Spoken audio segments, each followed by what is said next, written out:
Ынтымақтан эфирдік уақытысын қаварлар маалымат программасының жиынтық тоғычу чығарылыш улантат. Студияда мен Дөрөтбек Қочқорубаев. Саламатсыздар ба.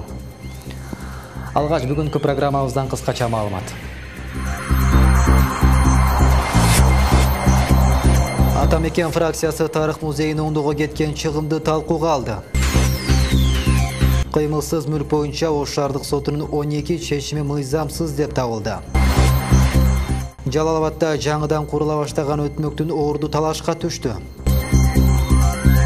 Президент акыркы коңгуроо салтанатына катышты.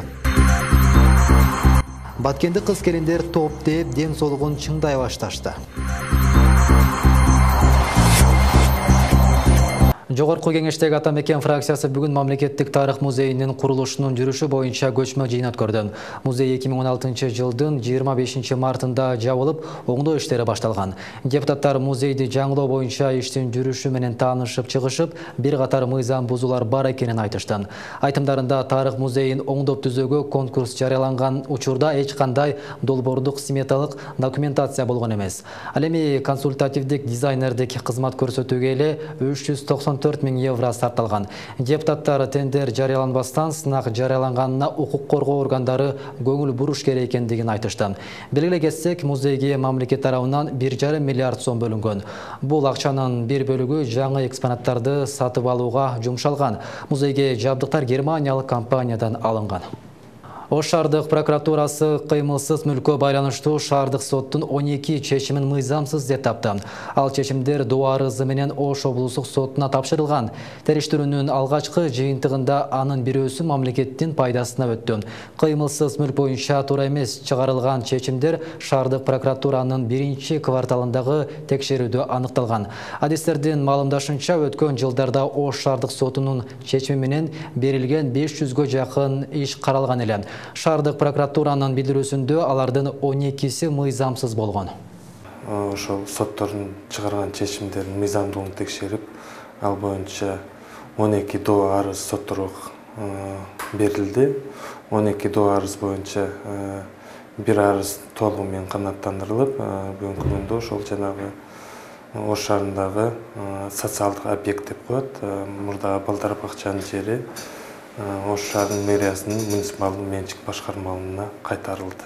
Жалалабад шаарында жол тыгындарын азайтуу жана жөө жүргүнчүлөрдүн коопсуздугу үчүн Ленин жана Нагим Айтматова көчөлөрүнүн кесилишине жер астынан өтмөк курулуп баштаган. Бирок курулуш жүрчү аймактын айрым бөлүгү мага тиешелүү деген жеке ишкер сотко кайрылып, курулуш убактылуу токтогон. Ишкерлердин мындай аракети коомчулуктун наразычылыгына себеп болду. Кабылбек Өчкөнбай уулу тараптардын үнүн угуп келди. Жакында гана башталган жер астынан өтмөктүн курулуш иштери соттун чечими менен убактылуу токтотулду. Бул жерде өзүңүздөр көргөндөй, жер астынан өтмөктүн ордунун 3/4 бөлүгү гана даярдалган болчу. Курулуштун токтогонуна 3 күн болду. Адистердин айтуусунда бул убакыт аралыгында жер астынан өтмөктүн орду казылып бүтмөк. Мындан улам шаар тургундары курулушту кечеңдетип жаткан Бакыт сууда комплексинин жетекчисине нааразы болушууда.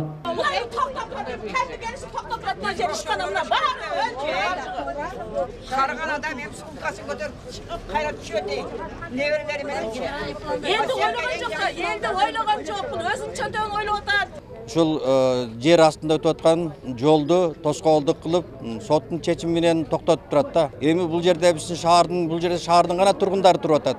Областан бүткүл жериңер миллионго жакын эл келип кетип турган жерде, мындай катышып жашап турган жерде, мындай жолго тоскоолдук кылган болбойт да. Аталган соода борбордун ээси болсо тургундардын айыптоолоруна макул эмес. Анткени 2002 жылдары азыркы тротуарды шаардык мэрия өз токтому менен жеке ишкерге жашылдандырууга деп берген. Эми болсо эч бир эскертүүсүз курулуш баштаганына ачууланып, курулушту токтотуу же проектти өзгөртүү боюнча сотко кайрылган. Мына огражденияны көрүп атсаңар, ограждение азыр биздин дубалдан 1,5 метр болуп турат да. Булардын проекти боюнча курулуш бүткөндөн кийин дубалдан болгон аралыгы болгон 2 метр эле болуп калат. Азыр мына бүгүнкү күндө кандай тыгын болуп аткан болсо, подземка бүткөндө эгер азыркы проекти менен бүтсөчү, тыгын кайра эле ушундай эле болот да. Жалал шаардык мэриясы болсо ишкердин доосунун негизсиз деп эсептейт. Анткени ал жер жашылдандырып туруу үчүн гана Бакыт соода үйүнө берилген. Бирок тротуарлар жеке менчик эмес, муниципалдык жер болоорун айтышат. Мындан улам проектти өзгөртүүгө жана курулушту токтотууга негиз жоктугун айтып, соттун чечимин жокко чыгаруу боюнча кайрылуу жасалганын кошумчалашты. Муну өзгөрткөнгө мүмкүн эмес. Бул боюнча долбоор иштелип чыгып, мамлекеттик экспертизадан өтүп, шаардын элинде, шаардык кеңештин депутаттардын алдында колдоо таап, бул уже жумуш иштери башталды. Муну өзгөрткөнгө болбойт. Жер астынан өтмөктүн курулушуна шаар казынасынан 20 миллион сом каралган, бирок тендерден Оштун сафари ишканасы утуп, 13 миллион сомдон ашуун каражатка куруп жатат. Аталган ишкана өтмөктү ушул жылдын сентябрь айына чейин бүткөрмөк. Эми минтип иштин токтоп калуусу курулушту кечеңдетери айтылууда. Кабылбек Көчкөнбай уулу, Шайыр Зайырбек уулу, Жалал Абад шаары. Эми түштүк областарындагы 7 медреседе каржы жагынан көйгөй болбойт. Алар акчаны кантип иштетүү боюнча атайын окуудан өтүштү. Буга чейин өздөрүнүн бюджеттик болбогондуктан акча маселесинде бир топ көйгөйлөргө туш болуп келишкен.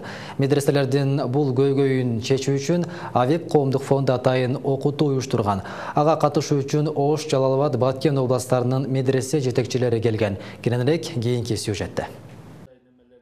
Өлкөдө ишмердүүлүгүн жүргүзгөн медреселерге мамлекет тарабынан акча бөлүнбөйт. Алардын каржы булагы демөөрчүлөр менен балдарын окуткан ата-энелер тарабынан болот. Мындан улам алдын ала канча акча чогулаарын, аларды кайсы муктаждыктарга иштетүү керектиги боюнча медресе жетекчилигинде так пландоо болбойт. Дин эркиндигин бергенден баштап медреселер ошол жеке жетекчи деп коебуз, мүдүр дейбиз, ректор дейбиз, ошонун гана жоопкерчилигинде болуп, мугалимдердин айлыгын каяктан таап бериштин проблемасы, тамак ашын каяктан деп кыйналып жүргөн. Мына жакынкы бир 2-3 жылдардан баштап баардыгы тактыкка түшө баштагандан кийин биз буга чейин эми так болуп келсе, дагы мындай азыркы учурда бир кыйналбай алып кете турганчалык деңгээлге ылайыкка жете турган кылып үйрөнүп атабыз да. Анан бул албетте муктаждык бар. Окуткан балдарга тамак аш, окуу куралдары, окутуучулардын эмгек акы, медресенин оңдоп түзөө иштерине атайын сумма көрсөтүлбөйт. Анткени кайсы демөөрчү кайсы күнү канча акча берери же азык-түлүк окуу куралын алып келери белгисиз.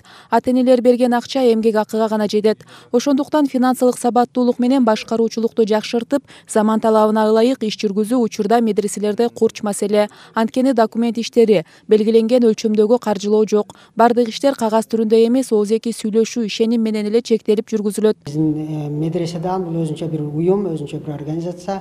Ошону башкаруудагы кээ бир кетирген биз өзүбүздүн кемчиликтерибизди байкадык. Көп жакшы пайдаларды алдык десем жаңылышпайм. Мындан улам Авеп коомдук фонду медреселердеги бул көйгөйлөрдү чечүү үчүн атайын окутуу уюштурган. Ош, Жалал Абад, Баткен облустарындагы медресе жетекчилерин чакырып окуудан өткөрүштү. 2 күнгө созулган тренингде медреселерде акча маселесин кантип чечүү, табылган каржы булагын кантип максаттуу пайдалануу боюнча үйрөтүлдү. Биз буларга ишин бир кагаз түрүндө кантип, мисалы бирөө келип талап кылса, ага жооп бергени, өзүнүн ишинин пайдалуулугун бир өлчөмдөр менен, индикаторлор менен көрсөтүштү үйрөтүп атабыз, чтобы сырттан текшерүү келсе же башка бир ишенбеген деген адамдар алдына келгенде, булар өзүнүн ишинин бир кагаз түрүндө далилдеп, пайдалуулугун, эффективностун мындай жакшы көрсөтө ала турган бир ыкмаларды үйрөтүп атабыз. Медресе жетекчилеринин финансылык сабаттуулукка үйрөтүүдөн сырткары диний билим берүү жайларында окуучуларды кошумча кесипке үйрөтүү долбоорлору да иштеп келет. Аталган долбоор быйылда уланып, түштүктөгү 7 медреседе окуучулар англис тилин, эмерек жасоо, кулинардык, тийгүүчүлүк курстарда үйрөнүп жатышат. Алдыда медресе мугалимдерин окутуу да пландалган. Булардын баары Авеп коомдук фондунун көмөгү менен ишке ашырылууда. Айда Беделбек кызы, Кымбат Абдисамат уулу, Ынтымак. Президент Сооронбай Жээнбеков бүгін Бишкек шаарындагы номер 5 улуттук компьютердик гимназиянын окуучулары менен бүтүрүүчүлөрдүн акыркы коңгуроо салтанатына катышты.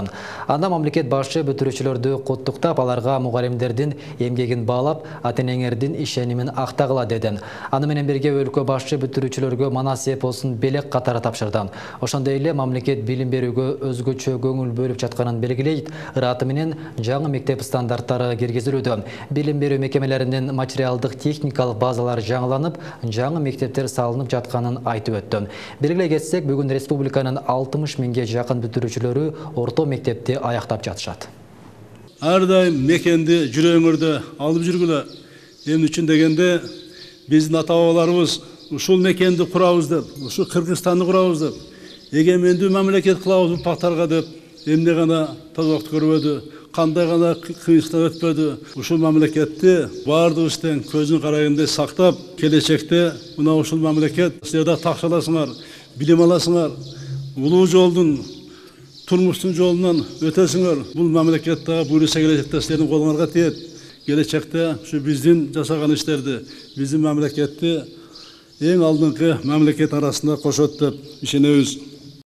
Ош шаарындагы мектептерде да акыркы коңгуроо салтанаты өткөрүлүп, 2,5 миңге жакын бүтүрүүчү окуучулук мезгили менен кош айтышып жаткан кезде. Алардын катарында Олимп мектебинин 63 бүтүрүүчүсү дагы бар. Аталган мектептеги салтанаттуу кече тууралуу Чынарбек Алипбеков баяндап берет. Айкелди Иминова Олимп мектеп гимназиясында 11 жыл билим алып, бүгүн акыркы коңгуроо аземине катышып жатат. Ал аталган мектептеги алган билими менен бир канча ийгиликтерди жарата алган. 20 мамлекеттин катышуусунда Москва шаарында өткөн эл аралык олимпиадада орус тили жана адабияты предмети боюнча 1-чи орунду багындырган. Чынында айтсам, бул аябай толкунданып, аябай бир өзгөчө сезим экен, себеби 11 жыл окуп жана ошол экинчи үй болуп, сиз айткандай экинчи үй болуп калган мектепти таштап кетүү өтө кыйын экен. Олимп мектеби бүгүн 12-чи рет бүтүрүүчүлөрүн уядан учуруп жатат. Бул салтанатка Ош шаарынын вице-мэри, каладагы билим берүү жетекчилигинин адистери, бүтүрүүчү класстын ата-энелери катышты. Огромная благодарность вам, низкий поклон. То, что получили, как они сформировались. Салтанаттуу азем окуучулар тарабынан даярдалган ыр бийлер менен коштолду. Казгатар тизилген 60тан ашык окуучу класс жетекчилери менен коштошуп, көздөрүнө жаш алып, мектеп уясын кыялбай турганын билдиришти. Ошентип атылган мектепте акыркы коңгуроо да кагылды. Аябай өкүнүп мен кайра 1-чи класска отургум келип. Мен ошо 1-чи класска кайра отуруп бардын башынан баштагым келип. Азыр 11-чи класста мектебим менен, эжекелерим менен коштошуу абдан кыйын болуп атат. Ош шаарында жалпы 72 билим берүү мекемеси бар. Бүгүн алардын баарында акыркы коңгуроо салтанаты өттү. Кала боюнча 2,5 миңдей окуучу 11-чи класста аяктады. 11-чи класстарды быйыл 2,5 миңден ашык бүтүрүүчү бүтүрөт. ОРТдан негизден тапшырып, уже балдары белгилүү болуп калды почти. Андан кийин 9-чы класстарда 4,5 миңден ашык окуучу бар. Билим берүү жана илим министрлигинин буйругуна ылайык, бүгүн 25 майда Кыргызстандагы мектептерде акыркы коңгуроо салтанаттары мектеп чегинде гана өтүп жатат. Коопсуздукту алдын алуу максатында бүтүрүүчүлөрдүн унаан менен шаар кыдыруусуна, кафе, ресторандарда отуруусуна чек коюлган. Ага өткөн жылдардагы акыркы коңгуроо салтанатынан кийин окуучулар катышкан кырсыктар себеп болгон. Мындан улам Ош шаарында ар бир мектепте 5тен тартип сакчылары көзөмөлдөп да турушту. Чынарбек Алипбеков, Азам Бузуриков, Ынтымак. Өзгөндүн Кашка Терек айылында 20 жылдык бүтүрүүчүлөр бир үй бүлөгө там салып беришти. Жолугушуу кечесин кафе ресторандарда өткөрүүнүн ордуна соопчулук ишти тандап алган бүтүрүүчүлөр көпчүлүккө үлгү болушту. Эми кышында үй кулап калуу коркунучунда турган үй бүлө жаңы тамга киришти. Өзгөндөгү колдоого аларлык саамалыкты кесиптешим көрүп келди. Фазилат Акматалиева жаңы тамга кирүүгө камданып жатат. Жаңы гана курулушу бүткөн үйдү тазалап бүтсө эле көчүп кирет. Жалгыз бой эне буга чейин авариялык абалдагы үйдө жашап, качан көчүп түшөт деп кооптонуп келген. Шамал болуп, жамгыр жаганда, шуну атал жер тирбенгенде эме болот. Аттады. Шу коркуп жашайт элем. Жалгыз баламды өтүп кетти. Рахмат балдарга. Шу үй салып берген балдарга рахмат. Айылдагы 1981 жылы төрөлгөн балдар быйылкы 20 жылдык жолугушуусун Шаан Шөкөт менен уюштуруунун ордуна соопчулук иш кылууну чечишкен.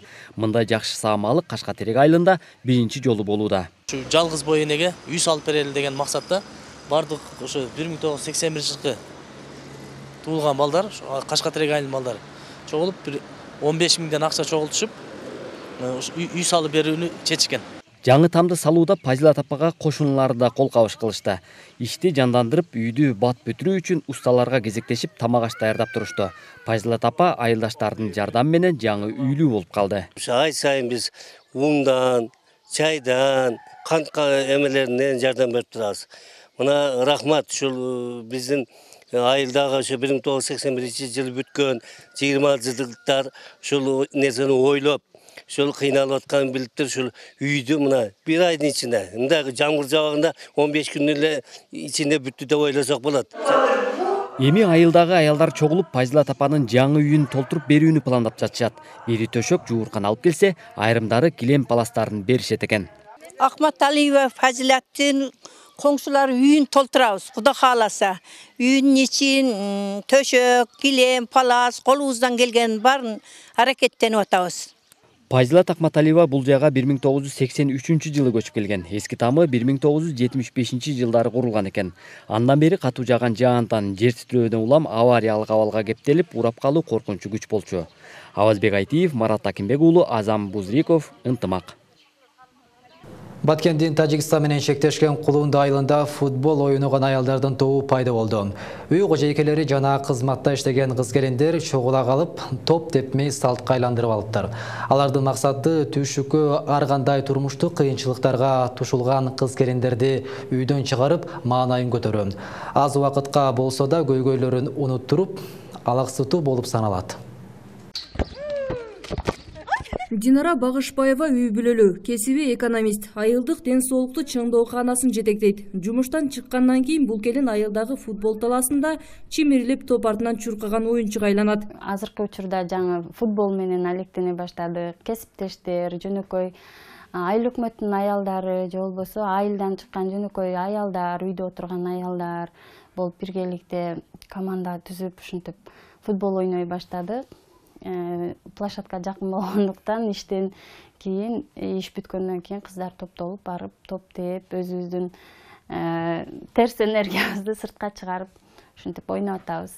Күнүмдүк тиричиликтен башы чыкпаган аялдар үчүн футбол азыр чоң жаңылык болуп жаткан кези. Барган сайын билинбей эле футбол командасынын курамы толукталып, кызыккандар көбөйүп баратат. Теп, жет, бири-бирине тепсе молодец деп мындай кыйкырып, өзүң жаман адаттарың жок, ал жерде жоголот экен да, жаман адаттарың жоголуп, жакшы маанайда болот экенсиң. Маанай топтон кийин аялдардын маанайы действительно көтөрүлүп калат экен. Мында шаардагыдай келбетти сактоо үчүн фитнес же башка керектүү шарттар жок. А бирок анын ордуна айылдык кыз-келиндер футбол менен алмашышты. Оюн бир чети ден соолукка пайда болсо, экинчи жагынан оюндун арты менен аялдардын ачылып сүйлөшүп, сырдашып, бири-биринин көйгөйүн угуп, акыл алмашканга мүмкүнчүлүгү болот экен дейт жергиликтүүлөр. Эми биринчиден ошол өңкөрүнүп жаткан бар эле ушундай ойногонубузда биз буга чейин ошо Шайра апалар менен Разаков айылы, АДК менен биргеликте ойногонбуз. Ошондо бир өөн учураган, бирок азыркы күндө баары кызыгып, бизге кайра группабызга кошулуп, топтордун саны көбөйүп атат. Дем күчүбүз, өзүбүздүн бир кубатыбыз пайда болуп, бизге кандайдыр бир стимул пайда болот да, ден соолугубуз жүгүргөндө, анан деп кыйкырып ойногонубузда деле бизге бир өтө чоң бир рахат да болчу. Башында топ кубалаган аялдар айылда өөн учурап, азыр көз көнүп, кадимки эле көрүнүш болуп калды. 2 жылдан бери спортко кызыккан кыз-келиндерди колдоо максатында футбол аянтча кезексиз берилип, маал-маалы менен арасында мыктыларына сыйлыктар да берилип турат. Феруза Аскарбек кызы, Жыргал Абдижалил, Ынтымак, Лейлек району.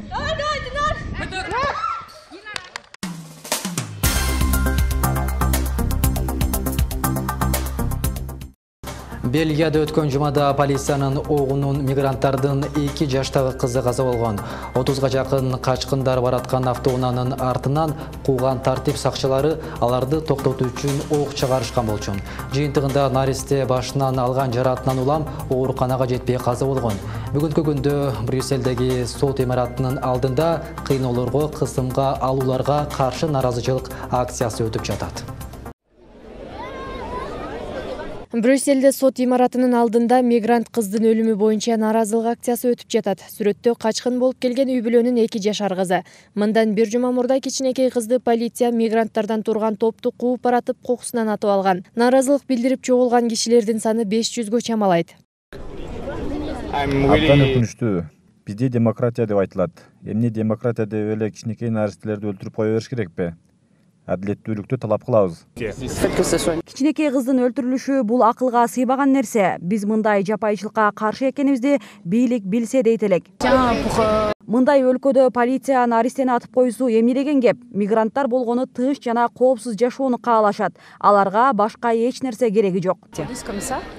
Прокуратуранын маалыматы боюнча окуя 17 май күнү болгон. Тартип сакчылары мыйзамсыз келген мигранттарды ташып бараткан автоунааны 60 чакырымдай кууп келген.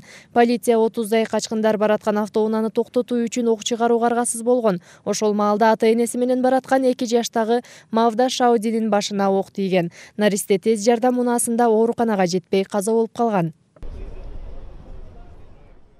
Amnesty International эл аралык уюму Нигериянын күч түзүмдөрүн аскердик кылмыштуулукка айыптады. Уюмдун докладында аскерлер жай тургундарга карата күч колдонуп, уур токмок алган учурлар көп катталып жатканын көрсөтүлгөн. Бирок Нигерия армиясы бул айыптарды четке кагып, эл аралык укук коргоо уюмунун маалыматы чындыкка дал келберин белгилеп келишүүдө. Нигериянын армиясы адам укуктарын бузуу менен бирге аскердик кылмыштуулукка жол берип жатат. Бул тууралуу Amnesty International эл аралык укук коргоо уюму Нигериянын борбору Абуджа шаарында жасаган отчетунда айтылат. Карапайым элди ур токмокко алгандардын башында аскерлер өздөрү турушат. Алар жолдошумду кайда алып кеткенин билбеймин. Сурасам дароо кемсинтип киришет. 89 беттен турган документ алар бизде сатып кетти деп аталат. Анда аскер кызматкерлерине наразы болгон жүздөгөн нигериялыктардын интервьюлары камтылган. Тургундар Нигерия армиясы радикалдык топтор менен күрөшүү менен катар эле жай тургундарды да кыйноого алып жатышканын айтып беришкен. Баары документтештирилди. Мен Боко Харамдын туткунунда жүрүп, кийин аскер кызматкерлери тарабынан кармалган аялдар менен сүйлөшүп көрдүм. Алар аскерлер тарабынан ур токмокко алынганы чын экенин тастыкташты. Айтымдарында согушкерлердин катарында эмес, алардын туткунунда жүргөнүн айтышса эле аскерлер урушуп киришет. Бирок Нигерия армиясы мындай айыпты четке кагып, эл аралык укук коргоо уюмунун отчету чындыкка дал келбейт деп белгиледи. Ошондой эле документ эч кандай ишеним жаратпай турганы айтылды. Белгилей кетсек, Нигерияда Боко Харам радикалдык тобуна каршы согуш 9 жылдан бери уланууда. Согушкерлерге каршы операцияларды жүргүзүүдө Нигерия армиясына Бириккен Улуттар уюму колдоо көрсөтүп келет. Эми кезек ушул күндө Алам алкагында болуп жаткан жаңылыктардын кыскача түрмөгүндө.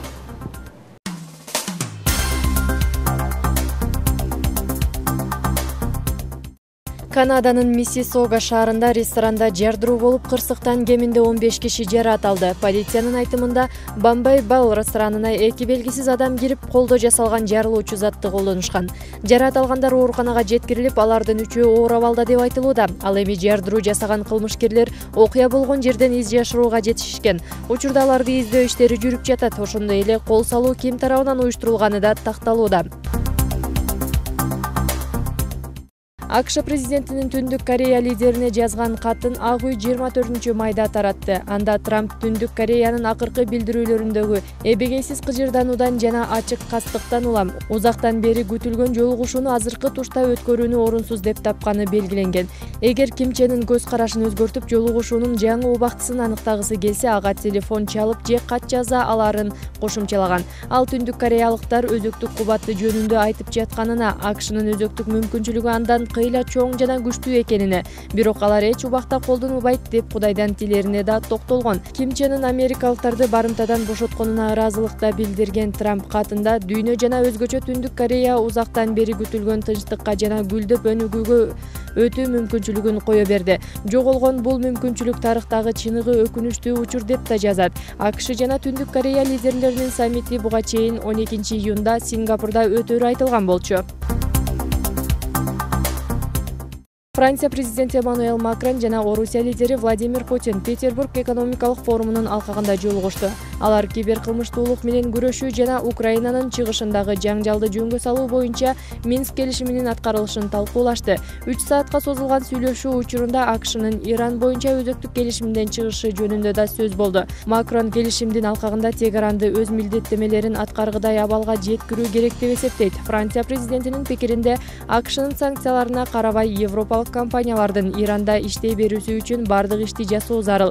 Макрон Сирия маселесине келгенде жаңжалды чечүү жараянына аймактагы бардык державалар катышууга милдеттүү деген көз карашта. Эки өлкө лидерлеринин жолугушуусу учурунда Орусия менен Франция ортосунда маданий мурас жана атом энергиясын тынч максатта колдонуу боюнча кызматташуу келишимине кол коюлду.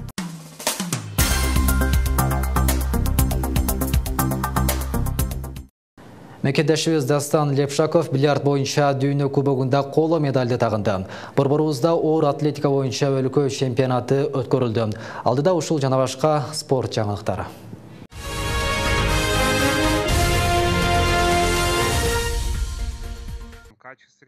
Мекендешибиз Дастан Лепшаков бильярд боюнча дүйнө кубогунда 3-чү орунду алды. Аталган турнир Орусиянын борбору Москвада өткөрүлүп, 9 өлкөнүн 100дөн ашык мыкты дээлген спортчулары катышты. Ал эми өлкөбүздүн намысын 2 бильярдчы Азиз Мадаминов менен Дастан Лепшаков коргоду. Анда чейрек финалда 2 спортчубуз бири-бирине туш келип, Азиз Мадаминов турнир менен коштошкон. Ал эми Дастан жарым финалга чейин жетип, кечээ 3-чү орун үчүн болгон кармашта ийгиликтүү болуп, коло медаль тагынды. Мекендешибиз турнирде жалпы 6 беттеши өткөрүп, 5-өсүндө жеңишке жетсе, кечээ жарым финалда гана бир жолу утулган. Бүгүн турнирдин акыркы күнү эркектер жана аялдар арасында финал беттештери өткөрүлөт. Эркектерден финалга 2 орусиялык спортчу Александр Чепиков менен Иосиф Абрамов чыккан. Борборубузда оор атлетика боюнча өлкө биринчилиги өткөрүлдү. Анда эркектер 8 салмак категорияда күч сынашса, кыз келиндер 6 салмак категорияда таш көтөрүштү. Жыйынтыгында ар салмак категорияда жеңүүчүлөр аныкталса, чемпионатта 4 эркек, 2 кызга спорт чебери деген наам ыйгарылды. Белгилей кетсек, спортчулар арасында Олимпиада катышуучусу Изат Артыков бир кыйла дем алуудан кийин чемпионатка кайтса да, атаандаштарын чоң артыкчылык менен артта калтыра алды жана ушул жылы Индонезияда өтүүчү Азия оюндарына катыша турган болду. Тайбокс боюнча дүйнө чемпиону мекендешибиз Тимур Маматисаков Таиландда кезектеги беттешин өткөрөт. Эртең 26 май күнү Бангкок шаарында Topping World аталышындагы ири турнир болот. Анда жалпы 8 беттеш өткөрүлүп, кеченин негизги урушунда Тимур 21 жаштагы жергиликтүү мушкерге каршы рингке чыгат. Анын атаандашы Сингмани чоң спортто 127 беттеш өткөрүп, 98-ин уткан. Ал эми 29 жаштагы мекендешибиз карьерасында 31 жолу рингке чыгып, 23 жолу жеңишке жеткен. Белгилей кетсек, Тимур Маматисаков буга чейин Орусиянын атынан чыгып жүрсө, азыр өлкөбүздүн намысын коргойт. Мына ушундай кабарлар программабызды жыйынтыктайт. Дагы башка маалыматтар ынтымактын өздүк сайтында жайгаштырылат. Сайтыбыздын дареги ынтымак.kg. Кечиңиздер жагымдуу улансын, саламатта калыңыздар.